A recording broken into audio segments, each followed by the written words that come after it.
ओम शांति। आज की मुरली 25 जनवरी 2024। मुरली से मुख्य पॉइंट्स सुनते हैं बाबा के महावाक्य। मीठे बच्चे, तुम्हें वंडर खाना चाहिए कि हमें कैसा मीठा बाप मिला है जिससे कोई भी आश नहीं है, और दाता कितना जबरदस्त है कि लेने की जरा भी तमन्ना नहीं है। तो कितना मीठा बाप है, उनको कोई आश नहीं है, वह हमसे कुछ भी नहीं लेते, कोई तमन्ना नहीं है। तो वह कितना जबरदस्त दाता है। वह हमें ज्ञान सुनाते हैं, लेते कुछ भी नहीं। 100% निष्कामी बाप को कामना हुई है कि मैं अपने बच्चों को जाकर रास्ता बताऊं। बाबा को सिर्फ एक ही कामना है कि मैं बच्चों को जाकर सृष्टि के आदि मध्य अंत का समाचार सुनाऊं, उनको सतयुग का, स्वर्ग का रास्ता बताऊं। बच्चे देवी गुण धारण करें, बच्चे गुणवान बने। बस यही बाबा की कामना है। एक बाप सबका प्यारा है, सिर्फ आकर पढ़ाते हैं, पालना करते हैं और पुचकार देते हैं कि हे मेरे मीठे बच्चे, यह करो, क्योंकि करण करावनहार बाप ही है। सबको अच्छी अच्छी मत देकर गुल गुल बनाते हैं। बाप समझाते हैं, बच्चे अंतर्मुखी बनो, दुनिया तो सारी बाह्यमुखी है। दूसरी पॉइंट, मीठे मीठे रूहानी बच्चों को रूहानी बाप ऐसा मिला हुआ है जो कुछ भी लेता नहीं। तो बाप रूहानी बच्चों को सुनाते हैं। बाबा हमें यह याद दिलाते हैं कि बच्चे रूहानी हो तुम। बाबा हमें रूह की नज़र से देखते हैं। वह कुछ लेते नहीं है, वह कुछ खाते पीते नहीं है। बाबा को कोई आश व उम्मीद नहीं है, क्योंकि वह तो गुप्त है। वह तुम्हारा बाप भी अभोक्ता, टीचर भी अभोक्ता, तो सतगुरु भी अभोक्ता है। वह कुछ भी लेते नहीं, लेकर वह क्या करेंगे? तो यह कितना वंडरफुल बाप है। मैं तो हूँ निराकार, बाबा है निराकार, तो उनको किसी भी चीज़ की आवश्यकता नहीं है, इसलिए वो कुछ नहीं लेते।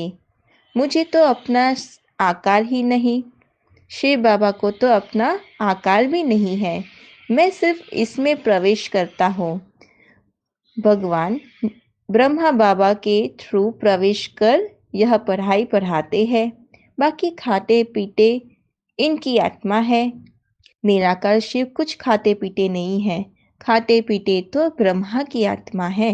बाप तो साक्षी होकर देखते हैं, तो बच्चों को भी साक्षी होकर देखना है। आत्मा तो चैतन्य है, जरूर चैतन्य में ही आएंगे। मुर्दे में तो बोल ना सके।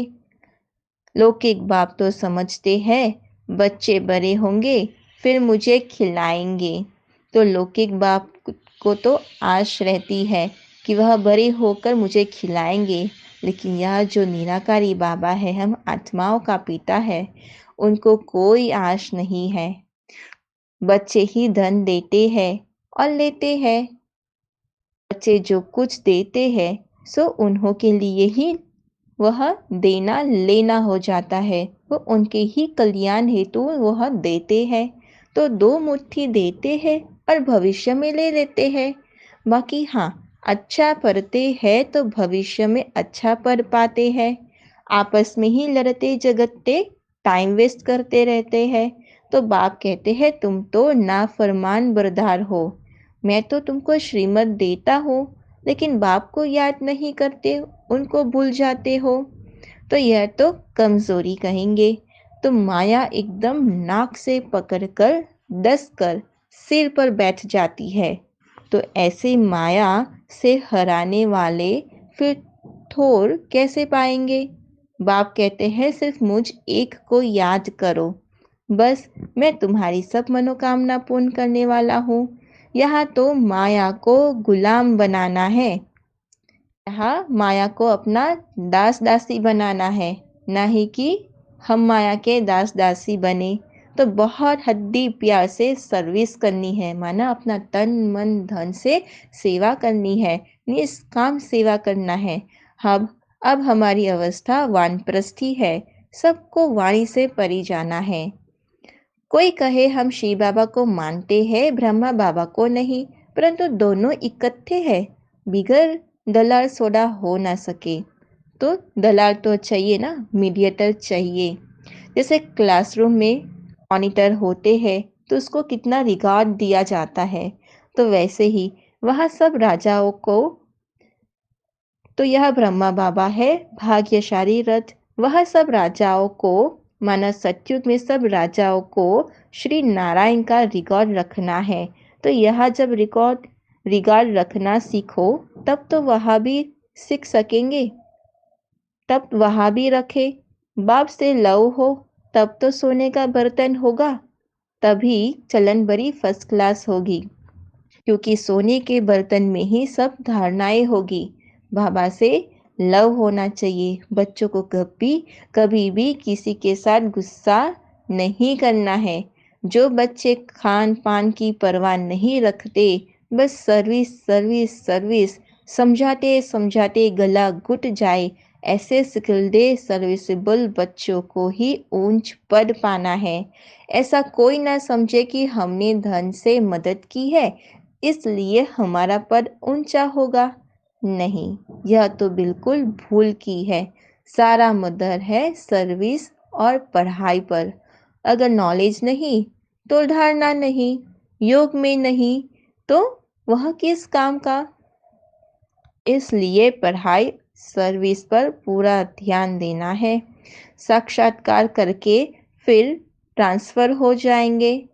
शास्त्र में भी है कि पिछाड़ी में बहुत पछताते हैं कि मुफ्त समय वेस्ट कर दिया। तो अंत में भी हमें साक्षात्कार होगा और फिर जो पद पाना होगा पुरुषार्थ अनुसार पा लेंगे, फिर पछताना होगा। इसलिए अपने समय को वेस्ट नहीं करो। जिसको भी श्रेष्ठ दृष्टि से देखते हो तो वह दृष्टि भी सेवा करती है। आत्मिक भाव से अगर उनको देखो तो यह भी एक सेवा की है। वृत्ति से वायुमंडल बनता है, तो कोई भी कार्य याद में रहकर करते हो तो वायुमंडल शुद्ध बनता है। जैसे श्वास न चलने से मूर्छित हो जाते हैं, ऐसे ब्राह्मण आत्मा सेवा में बिजी नहीं तो मूर्छित हो जाती है। इसलिए जितना स्नेही उतना सहयोगी बनेंगे और उतना ही सेवाधारी बनेंगे। सेवा को खेल समझो तो थकेंगे नहीं, सदा लाइट रहेंगे। सदा डबल लाइट स्थिति में रहने वाले निश्चय बुद्धि निश्चिंत होंगे। जो निश्चय बुद्धि वाले होंगे वह निश्चिंत होंगे। तो उड़ती कला माना ऊंचे से ऊंची स्थिति, धरनी अर्थात देह भान से ऊपर। तो जो देह भान की धरनी से ऊपर रहते हैं, माना इस देह को भूल अपने को आत्मा समझते हैं, वह सदा फरिश्ते रहते हैं, उड़ती कला में होते हैं, ऊंचे से ऊंची स्थिति में रहते हैं। तो उनके संपर्क में जो भी आत्मा आएगी वह थोड़े समय में भी शीतलता व शांति की अनुभूति कराएगी। अच्छा, ओम शांति, ओम शांति, ओम शांति।